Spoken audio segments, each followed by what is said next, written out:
Hi there, everyone. My name is Max Young, and I'd like to welcome you all on behalf of Vroman's Bookstore to tonight's virtual event. Tonight, we are lucky to have with us Meredith Hall, who will be in conversation with Lily Brooks-Dalton, discussing Meredith's new book, Beneficence. Again, we're so grateful that you can make it tonight and that our bookstore is able to continue bringing authors and their works to you. If you'd like to support us and Meredith as well, you can go ahead and purchase her book tonight, or pre-order her book tonight, by clicking this green button down here from our website. Tonight's event also includes a Q&A portion, so if you'd like to ask Meredith questions at any point in the event, you can go ahead and click the Ask a Question button over here. But with that all out of the way, I will go ahead and introduce our two guests for this evening. First off, we have Meredith Hall, who is the author of the memoir Without a Map, which was instantly recognized as a classic of the genre and became a New York Times bestseller. It was named a Best Book of the Year by Kirkus and Booksense and was an Elle Magazine Reader's Pick of the Year. Her work has appeared in 5 Points, the Gettysburg Review, the Kenyon Review, the Southern Review, the New York Times, and many other publications. And with her, Lily Brooks-Dalton is the author of the novel Good Morning Midnight, which has been translated into over a dozen languages, with a forthcoming film adaptation starring and directed by George Clooney. Her memoir, Motorcycles I've Loved, was a finalist for the Oregon Book Award. Shorter works of hers have also appeared in publications such as Harper's, the New York Times, Motorcyclist magazine, and elsewhere. But enough about me talking. I will go ahead and let these two lovely women take over. Thank you so much. Thank you, Max. Thank you. Hi, Lily. Hi, Meredith. Thank you, everybody who's watching, for bearing with us. There were some technical difficulties, which were all my fault, but we're here now. And I'm so excited to get to talk to you about this book. Beneficence was such a moving novel for me and felt so such an important read for this moment in time. I think we're all thinking about ways to process tragedy, but also how to identify joy. And I think that was something that was so beautifully done in the book, is like identifying and finding these moments of joy and sitting with them.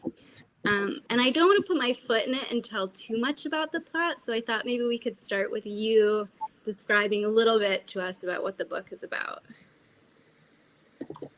Okay, it's Beneficence is a book about a family, the Center family. The father and husband, Tup, owns a farm that has been in his family for many, many generations. It takes place in Maine. He's married to Doris, and they have 3 children, Sonny, Dodie, and Beston. The book is structured so that 3 people, Tup, his wife Doris, and their daughter Dodie, each have a voice, and those voices run in a round right through this book. It runs from the late 1940s into the mid 1960s. And it is really a study, I think, of a family that is unusually well integrated and unusually so deeply connected to their land and the work and their place, that they are grounded in this place and grounded in their love. And when an event happens, an event comes into their family, into their lives, it's a very tragic event. And Beneficence really looks at how the family stumbles, how the family struggles to cope with this loss, and the ways in which they are able ultimately to rely on those things that initially grounded them, which was their love for each other and this beautiful and very productive and generous farm that they live on, the routines of that work. So it's a study, I think, of love and its capacity to overcome great tragedy, and a look at how tragedy works on us, and how grief works on us, and it's titled Beneficence because really it's a look at how we come to manage to sort of embrace and make our way around those kinds of terrible things. All of us know those events. Everybody experiences these events. So I love that. And, as a person who grew up next to a dairy farm and spent a lot of time roaming around in that kind of environment, I was so convinced, utterly convinced by your description of rural New England life. And I know, this is set in Maine in the 40s and 50s, and I know you live in Maine. And I wondered how you arrived at both this place and this time to set the story in. It's an interesting question. I did not grow up on a farm. I grew up in a small town in New Hampshire, and I've lived in northern New England all my life. I think that we're all we know farms and we know farming and we know farmers somehow. I grew up in a kind of 4-H household as a child. And by the time I had my children, I was surprised to find that I went back to keeping sheep and chickens and big gardens. And so my children grew up on a small, very small kind of homestead in Maine. But the dairy farm itself, I think I've always carried a kind of nostalgia for a life that I was not born to. And in many ways, not just this farm and its land, but even the house itself, this family home, they feel very nostalgic to me. They feel as if it's something that I have known all my life, even though it is not something I've experienced. So the story took its shape, and I felt as I walked into it that I somehow was walking through a door into a world that was very familiar to me. I love that. I thought it might be nice to get things going with a little bit of an excerpt. The selection where, from Doris's point of view, if you don't mind reading a little bit for us. Okay, I'm having a little trouble hearing you, Lily, but I'm sorry. I'm going to be much louder. So this is a Doris section. Doris is speaking to us. It's at the beginning of the book. This is introducing us to the farm that they live on. And I'll read a little bit from this. Every morning early, when Tup and I get up to start our chores, the whole house still quiet and the children asleep, I turn and pull the bed together, tugging at the sheets to make them tight and smooth. They are warm with our heat. I slide my hand across the place my husband slept, drawing the blankets up and closing in the warmth like a memory of us until night comes when we will lie down together again. Our room has big windows on the back of the house, looking out on the near pasture and the creek running through it. It is very nice to stand first thing every morning looking out over the land. The trees along the hayfields look like ghosts some summer mornings when the ground fog hugs the warm earth. And then the mist slowly drifts up and away, so that by the time I am doing breakfast dishes, the sun makes sharp shadows of the fence wire, like long, neat stitches binding us to this place. Tup and I have enough sense to know that we are blessed people. Thank you. I think, so much about this book really blew me away, but just sentence by sentence, it felt like such a just delicious prose to. Thank you very much. Can you hear me a little bit better now? I tried something. I can't. I hope that people who are here with us can hear you a little better, but I'm paying very close attention. All right. So one of the things that I noticed about your book and that I loved about your book was what close attention you pay to plants and animals and the seasons, the natural world. And it almost reminded me of Annie Dillard in a lot of ways. And it made me curious. Oh, good. Someone can hear us. It made me curious to hear about any naturalist texts or authors that you love or felt inspired by. Oh, Annie Dillard, boy, that's a good example. Annie Dillard is my great hero as a prose writer. Mine too. Let me think about that a bit. There are people, Kent Harif writes about belonging on place. Wendell Berry writes so beautifully about place. William Faulkner is my great hero in the way that he can take us through small daily detail into the heart of people's lives, and it's grounded so much in place. So yes, I don't think the story can happen. This story cannot happen if they're not on the center farm. Yeah, I think in so many ways the main character is the center farm, and this family is kind of a satellite characters that surround it. But the farm is such an important part of the story. I loved that about it. And you know, the characters, I think each of these people are very they're aware of where they are. They love it too, and they feel gratitude for it. There's a sense of wonder, I think, still for each of these people. The children, a sense of wonder, I think, is nurtured in the children. They're allowed to roam this place and explore it. And I think that they know that they are tied to the beauty of this place and the seasons of this place and the plants and the animals. I think they feel an obligation to to that world, and they also feel the great gifts that come to them. Yeah, I love that. Sorry, just a little distracted with audio issues over here. I think that there's an interesting friction, I think, in the book between, and in life, between rural living,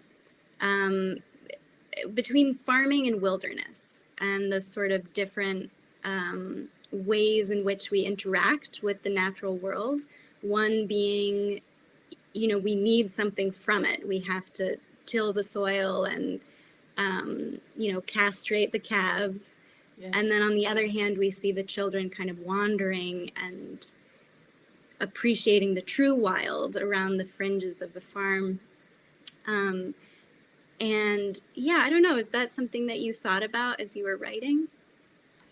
I didn't, but it's an interesting observation. This is a place that has been husbanded by generations of centers. This has been in Tup's family. His great-great-grandfather started this farm.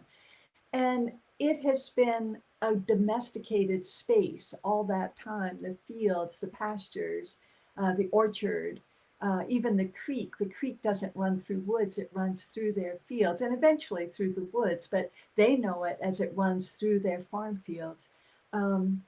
So it's been husbanded. I think one of the things that's interesting is that Tup has sort of rescued this farm. His father was not a happy farmer. He was not happy on this land.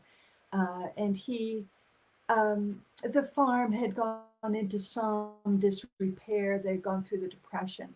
And by the time Tup took it over in the late 40s, he was young and he was hardworking. He had a wife, Doris, who came to love the work of the farm.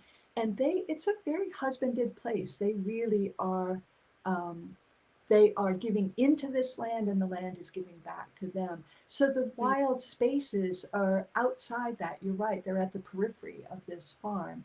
And they're very aware of it. Doris especially has a very keen sense of not natural dangers that lie outside the farm, but a feeling that the farm is sort of a bastion. It's a place, an island, she calls it. This is our island where we can stay safe. And I think that the fact that it is sort of a domesticated space, very much a domesticated space, is part of her sense of safety there. Yeah. Yeah, that was a really interesting, I don't want to give anything away, but the way that Doris feels so safe, as you said, and so protected by the farm itself and the community of their family. And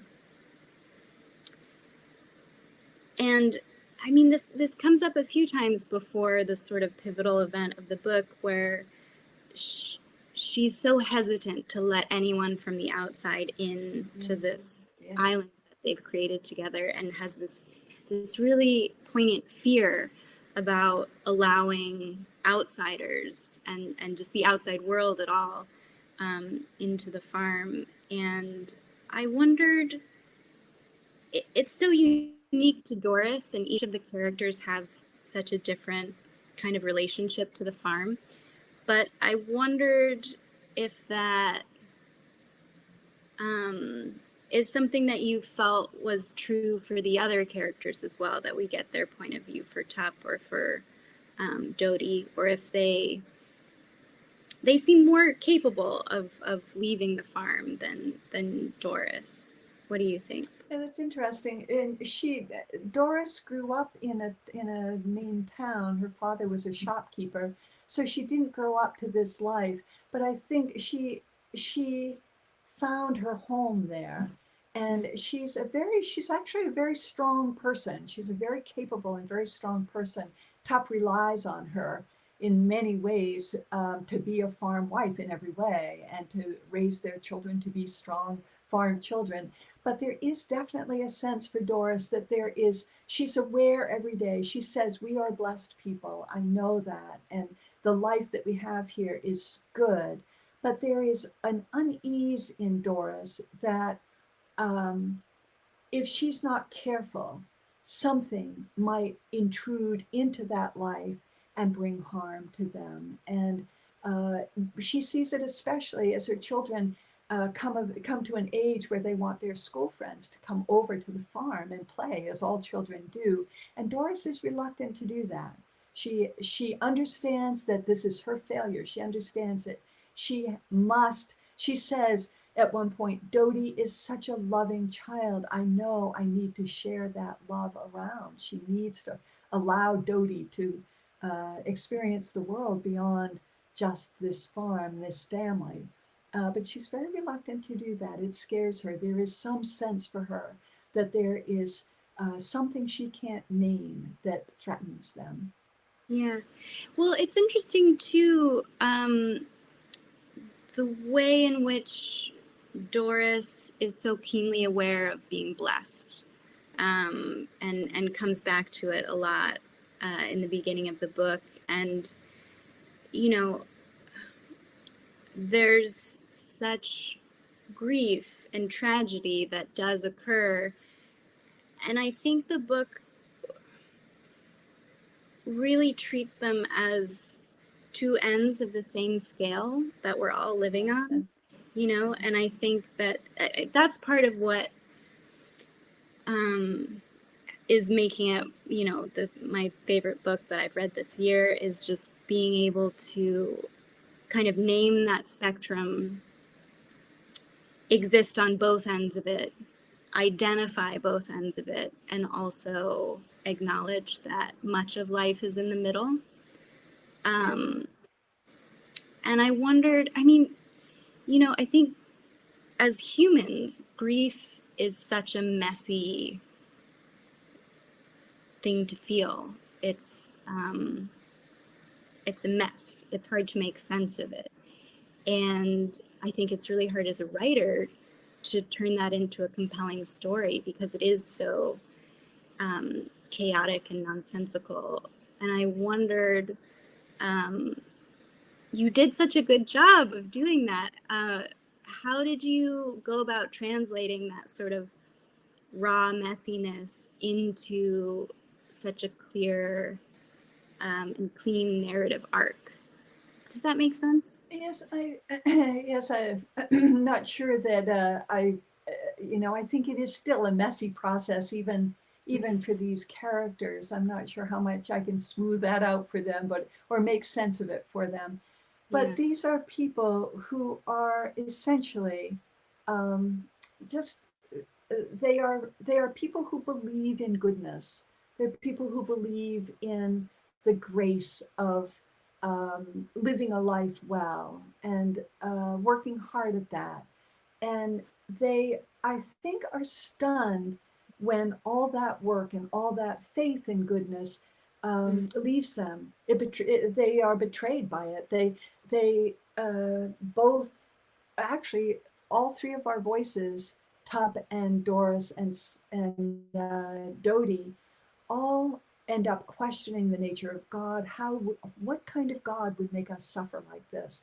And I Yeah. think that, I think that for each of us, when we experience a terrible loss or a terrible tragedy, we are stripped of everything that we believed we were going to be able to bring to that difficulty. I think we have ideas of a kind of heroic response that will be strong, that the things we believe in, whatever they are, um, will buoy us and hold us.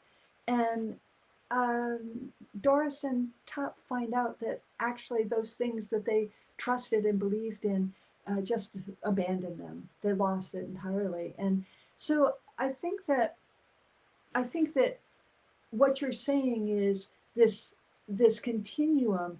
Eventually, they find their way across that sort of abyss and find themselves on the other side of this. And they certainly then understand that there's been great cost. They understand what it has cost them, but they're able to recognize and and trust and lean on again that beneficence, that goodness, and all the things that they believed in actually are still there for them. They needed to go through that time of abandonment and extreme isolation, but they were able to find their way back. So I think that that's a fairly common human experience for us. It's a journey. It's a very difficult journey. I was interested in that journey. I was very interested in watching these people move from a life that was such a grace, and then enter this time of such darkness. And I wanted to study that. I was very interested. Each of us can tell a story of loss and what happened to us and how we made our way through it. For most of us, I think we do make our way through. We come out someplace else, and we're deeply changed, and it has been a very costly journey. But I think at the end, we do gain something too. I'm certain of that. We come out fuller and larger. And I wanted to watch Tup and Doris go through that process. Yeah, absolutely. I wanted to watch it also. Love and its costs, as Tup Yeah. would say. I'm going to quote you Yes. back at yourself. Yes, that's Um, right. Love and its cost. That's absolutely right. Right. And love and its obligations. There's a lot of questioning in this book. Dodie is a kind of questioning force in this book, and she's constantly pressing at her parents. But what are the obligations of love? Aren't you failing at those obligations? right. Yeah, I loved it. Okay, so I wanted to also ask, so your first book was a memoir, a Yes. best-selling memoir. And I'm curious what was the path between memoir and novel like for you? What made you decide that your next book should be a novel? Or did it kind of choose you? Um, oh, that's it. Does it choose us? Um, I I suspect, wrote the memoir, and what did you say, Lily? oh, I just said, I suspect it does sometimes, these books that choose their writers, but Yes, it definitely feels that way sometimes, doesn't it? Um, I wrote the memoir, and it was my first book. It's a very intimate book. Um, I told stories that nobody had ever heard. I had never shared them with family or friends, really. These were hidden stories. And so I told those stories. And when I was done, I knew that I was done with memoir, at least for a good long time. And I talked about my own life very publicly for a long time. And so I thought, well, I'll just write fiction. I'm going to stay with fiction. yeah. It took me a long time to find this story, and then it took me a long time to understand how to build this story. I went into it thinking that Tup actually was going to be sort of my antagonist. I thought Tup was going to behave badly in the face of these troubles, make bad decisions, and he was going to be very self-explaining. He was going to justify these things. And Yeah. as I moved into the story, that's not the man that he became at all. That is not Yeah. his story. And I think the biggest difference for me is that writing this fiction, you know, when we're studying our own lives in a memoir, we are, it's an examination. We're really examining, and we're trying to make sense. We're trying to create some sort of blueprint for ourselves and for the reader. And I think with fiction, it's so exploratory. It can be anything, and Yeah. that freedom allows us to pay very, very close attention to who each of these characters really is, and how they are, who they are, and how they are in their world. And I found it to be just extravagantly a wonderful world to walk into. I will say that I felt emotionally much more affected by the lives of these people than I was by my own life in my memoir.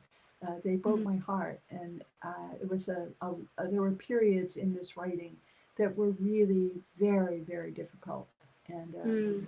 I I belonged to these people in very, very deep ways, and it was a very, very difficult writing at times.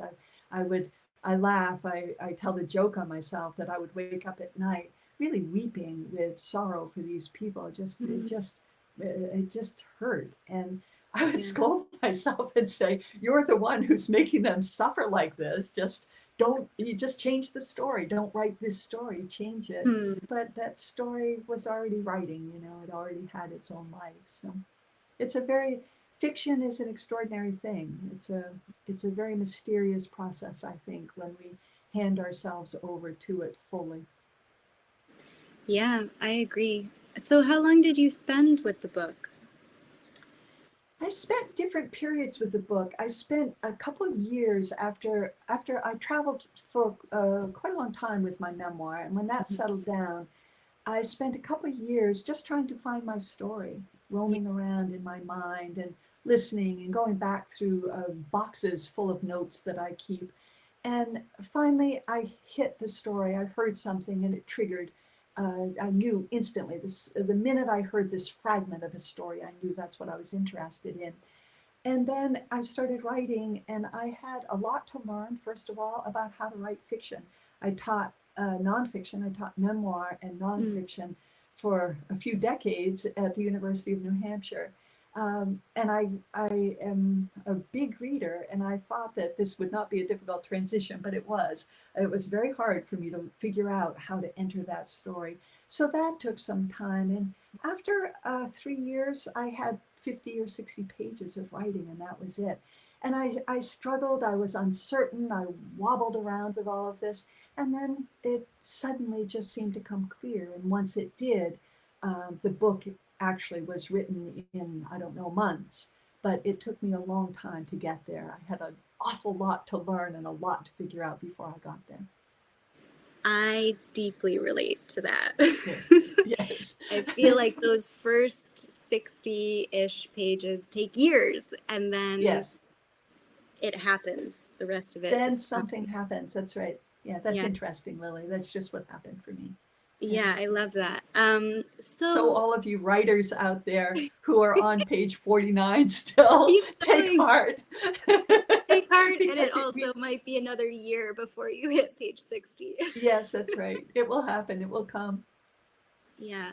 So what you mentioned, there were so many things you felt you had to learn segueing from memoir to fiction. What was maybe one of the most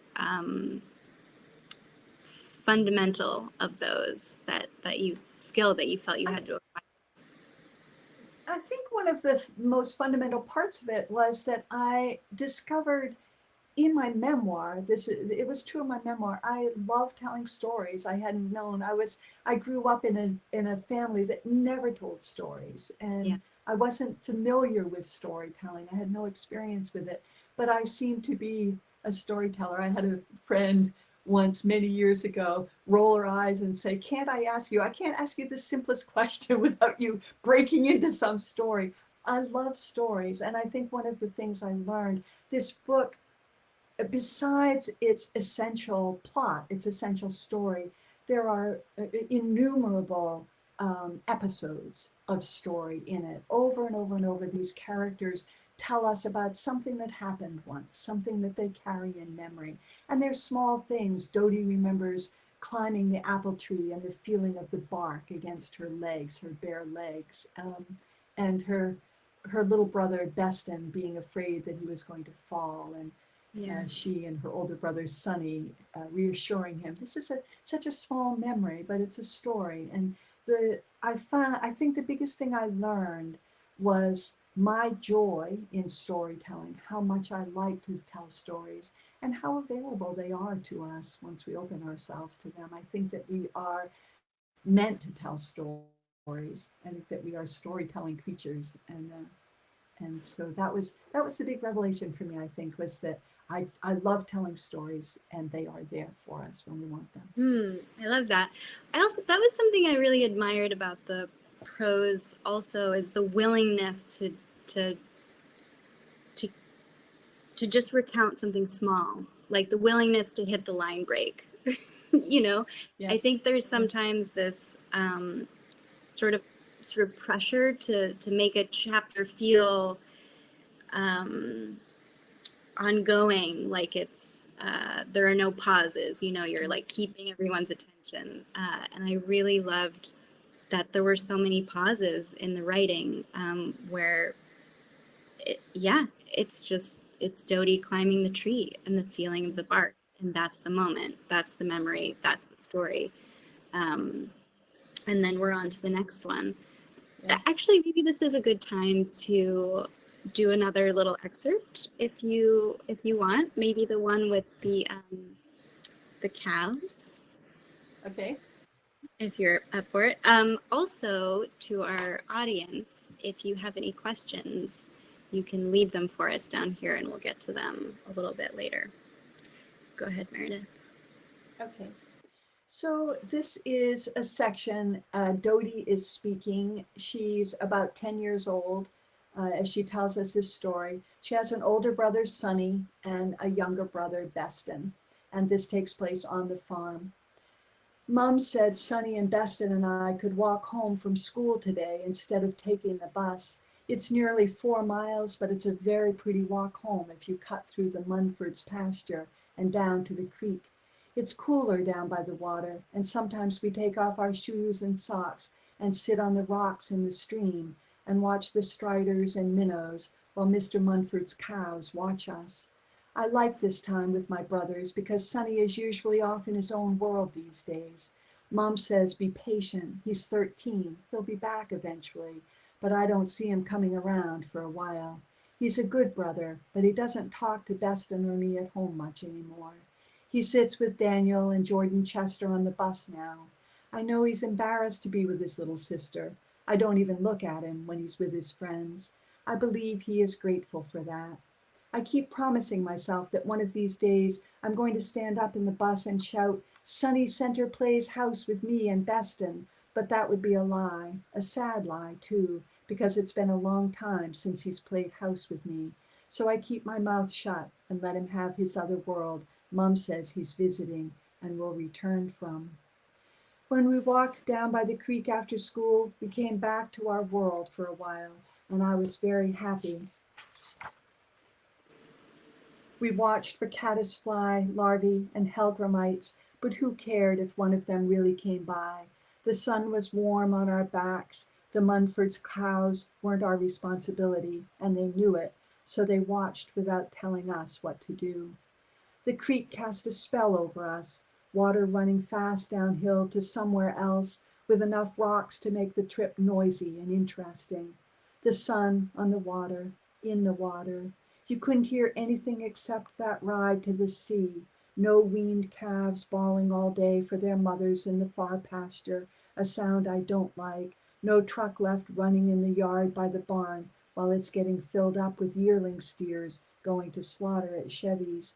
No radio on after supper telling us about the children in Japan who are being born with too many hands at the ends of their arms or no legs at all. Sonny said, "It sounds nice, doesn't it?" Best and I didn't say anything. This same creek, Center Creek, runs straight on through our fields and pastures and curls around under the road beyond our house. Center Creek as if it's ours, even though it runs for miles and miles beyond our farm. This same creek sounds just like this every single day in our fields and woods, even if we aren't there listening. I love that. I love the way in which the land is the constant throughout this narrative, and the characters change so much over the course of it, but the land is always there for them and in some ways unchangeable, even though it changes constantly. Yes, that's right. Yeah. I wanted to ask you too about your writing process. I'm so nosy about other writers and their processes. So what does a successful day at your desk or wherever you write look like for you? And please don't leave out any snacks or beverages or irrelevant details. Well, I'm sitting actually in my writing room. It's a small room. I think it was initially intended as a nursery. It's called a bedroom, I think, but it's not big enough for a bed. I think maybe a crib could fit in here. And I love it. It has big windows looking out into my yard and gardens. And it's a very, it's just the right place for me to write. I like it here. I love writing. Writing isn't a chore, it's not a task. And so I very happily come. I do my daily chores and my exercising, my walking, and the things that I do to start the day.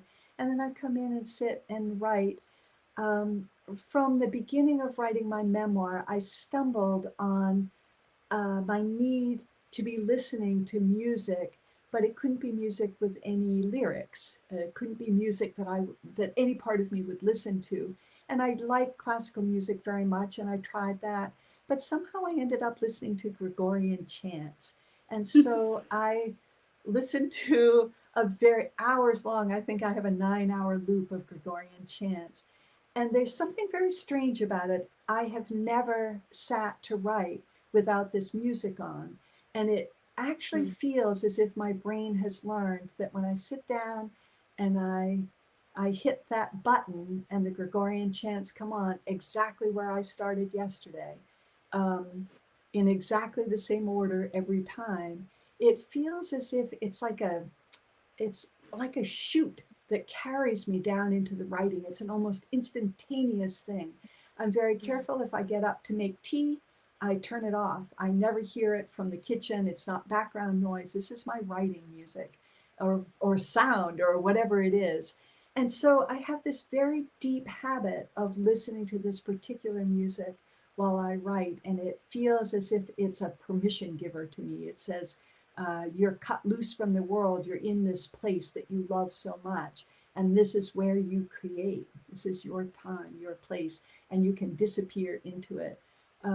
So that is my daily routine. I generally, I write for a number of hours. I enjoy it. I don't get tired of it. I tend to suddenly surface realizing that I'm hungry and I need to get up and go to the kitchen and eat some food, and then the Gregorian chants go off, and that's the end of it. I love that. I need to try some chanting. That sounds great. It's so just magical. You know, it's very. Yes, Lily. I was just going to say, it's so magical that you've trained your brain to respond to such a specific sound in such a specific way. I love that. It took me a while to figure out that that's what was happening, but it literally, I touched that button and it literally feels as if something gets switched here. It's really pretty wonderful. That's so cool. So you mentioned that writing doesn't feel like a chore. It feels like a joyful thing. Those are my words. But and it makes me think about how prevalent the idea of work is in the book and chores. But you know, it's so much of living on a farm, right? There's work that must be done every day, and if it's not, then the animals will suffer, literally.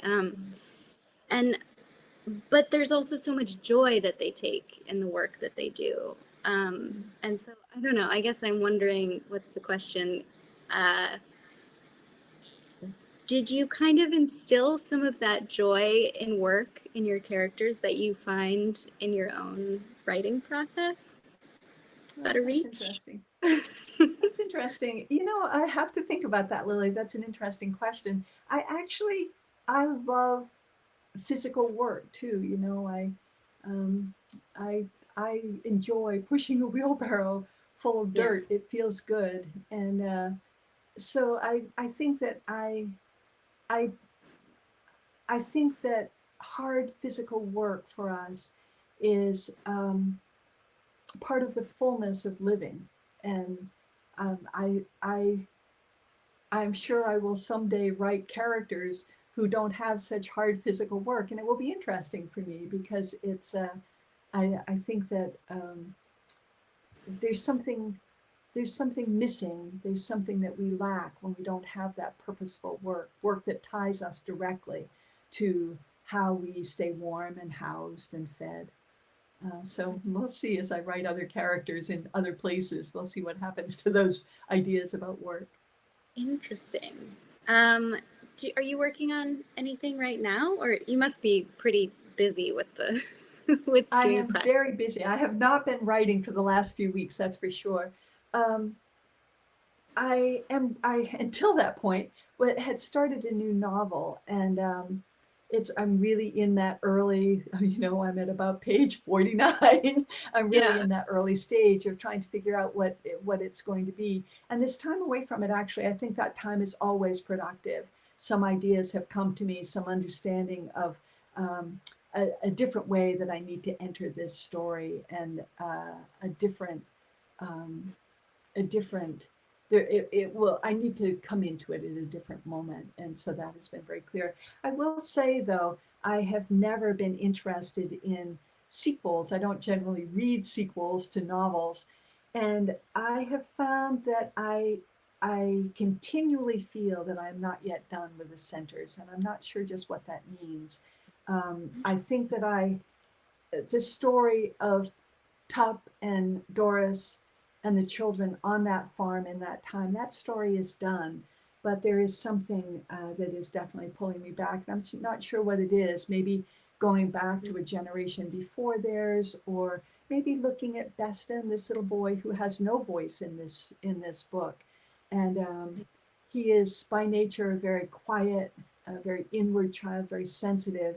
But he's quite he's so withheld that we don't know much about him. We learn by the end of the book that he's an extraordinarily talented musician, and he discovers that as a teenager.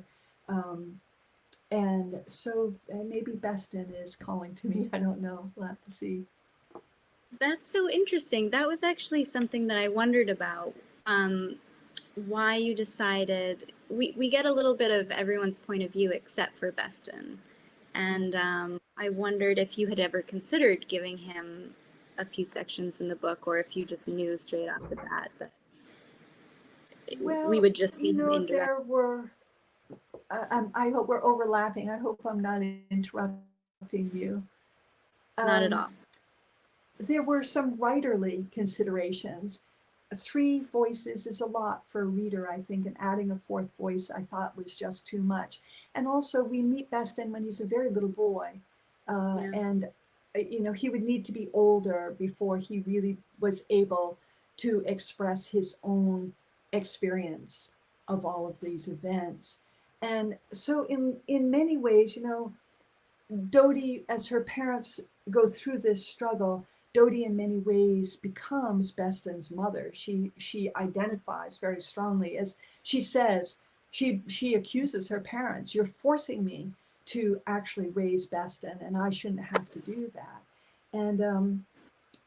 And in many ways, I think Dodie speaks for him. She she explains him to us, and she loves him so much and likes him so much that she brings him to us with all of that pleasure and love. So in many ways, I think Beston is sort of reflected off Dodie. We see him through Dodie, but we never hear him speak. Yeah. And he's so quiet. I agree, though. We see him really vividly through Dodie's eyes, which I love. I'm curious. Here's another process question. I'm sorry, by the way, I should have turned the lights on before we started. It's getting dark out here.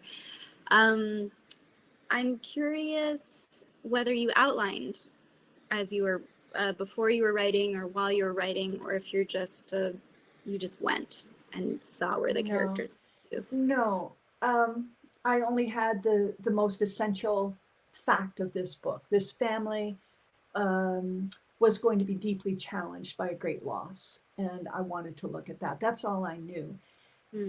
Each day when I sat down to write, I always leave my writing in the middle of something. I make certain that I don't conclude, because then I sit at my computer. I'm afraid that I might sit at my computer and wonder, well, what comes next?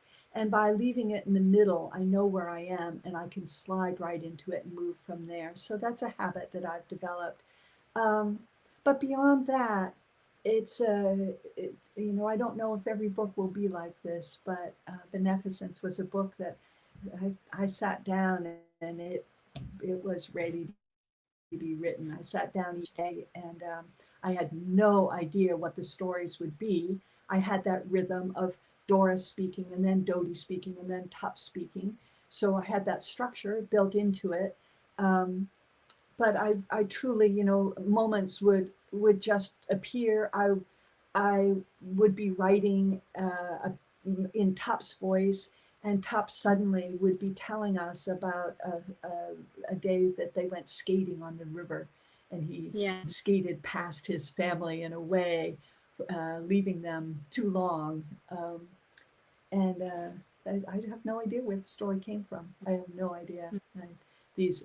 All of these episodes that you and I mentioned, they are not planned, they're not written down, they're not notes anywhere. I sit down to write, and somehow my people are telling us stories. These are first person, and I think that helps. Each of these people is speaking in first person, and I think that encourages that storytelling, so that if you and I, Lily, could sit for 3 hours and chat, we would both end up telling each other small stories, anecdotes, and bits and pieces about somebody you knew, or where you lived, or what happened this morning on your walk. And writing in first person allows that kind of roaming through memory and thought for these people. So I think that helps too. But no, I had no plan whatsoever. They did all kinds of things. I would scold them periodically, saying, "You are not doing what I want you to do. Would you please behave and take this where I wanted to go?" And they never would. So yeah, sometimes you got to try to talk some plot into your characters, and they're just not having it. No. Want to do their own thing. Right. Is your new book in first person as well? Yes, it is. Yes. Oh, yes, it is. It's the one voice? Or pardon me? Is it just one voice, or is it another? It is. This is in one voice, and what I'm looking at is how to move through time, through the various stages of her life, and how that voice moves with her. That's what I'm thinking about right now. That's so interesting. So you've been doing a lot of press and interviews like this one for the book, and I'm curious if there's something that you wish people would ask you about and they have not. Is there anything about the book that you want to be talking about that you haven't been given the question? I don't think so. You opened, I think, with some conversation and questions about this idea of tragedy and joy being part of the same experience. And I think if there is anything for me to say about this book, it's that, it really focuses on its title. I struggle with titles. I don't feel that I'm very good at them at all. And they really throw me for a loop. And so my wonderful editor, Josh Bodwell at Godine stepped in and made a list. He knew the book very well, and he brought this list to me of suggestions. And I came across this word beneficence, and I loved it. I thought it was a wonderful word, but I didn't really understand how Josh had found this word, because it seems to me really to speak to what this book is about. And afterwards, when I was working on some copy edits, I was very surprised to find that I had used the word beneficence in this book 4 times, and I had no idea I had used it even once. So I think that if there's anything that I think is a truth about this book, it's that this is really a book about the capacity that we each carry. I believe all of us carry this this drive towards goodness and the capacity to enter beneficence as a state of being. That beneficence is a state, and at some periods in our lives, we are able to live in that state. Sorry. I love that. Yeah, I mean, I think it's such an important idea for this moment that we find ourselves in as a collective. You know, I think just like point a finger, everything feels a little bit unwieldy and unmanageable. And yeah, I think we're all kind of engaging in this process that you describe in the book of walking that path between grief and joy, grief and beneficence. I found it really comforting to join these characters on that journey. It felt like someone was holding my hand, kind of navigating these really difficult times. So thank you for that. I think if anybody has a question, write them down here. But otherwise, I'm out of things I wanted to ask you about. But I did want to say, and I think we're at our time. I don't know if we're allowed to go over because we started late. You can go over. Don't worry about it. Oh my God. The voice of God. Okay. Well, let's see, when is the book coming out? Because it's not out yet, right? Yes, the publication date had to be pushed back. It is now October 6th. The printers, I think, across the country are having a terrible time. They are short-staffed, and like all businesses, they are struggling. Like all human-scaled businesses, they're struggling, and they don't have enough people, and they're having trouble meeting their deadlines. So Beneficence is coming out on October 6th, but I hope that everybody will pre-order their books. These pre-orders are very important and very helpful. So I hope everybody will pre-order. Yes, please. Pre-orders are delightful for authors, in case you didn't know. And Vroman likes them too, I think. Yes, that's right. I think that I see a button right on our screen to order from Vroman. Oh, there is a button, isn't there? It's right there. It's right at the bottom. Right. Did we forget anything? What else? Is there anything else that we need to say about the book before we sign off for the evening? I think we've had a good conversation. There's some love for you here in the comments. Hi, Max. Howdy. So we'll go ahead and wrap it up there. Meredith, thank you very much, Lily. You're awesome. Yes, thank you so much. I feel honored to spend this conversation with you. Thank you. Reading the book was my honor, Meredith. So it was truly delightful to get to talk to you about it. And sorry again for the technological difficulties in the beginning. Well, it worked out. So don't even stress about it. Worked out. Thank you, Max, and thank you, Vroman. Yeah, of course. Have a good night, everyone. Thank you. Thank you. Good night.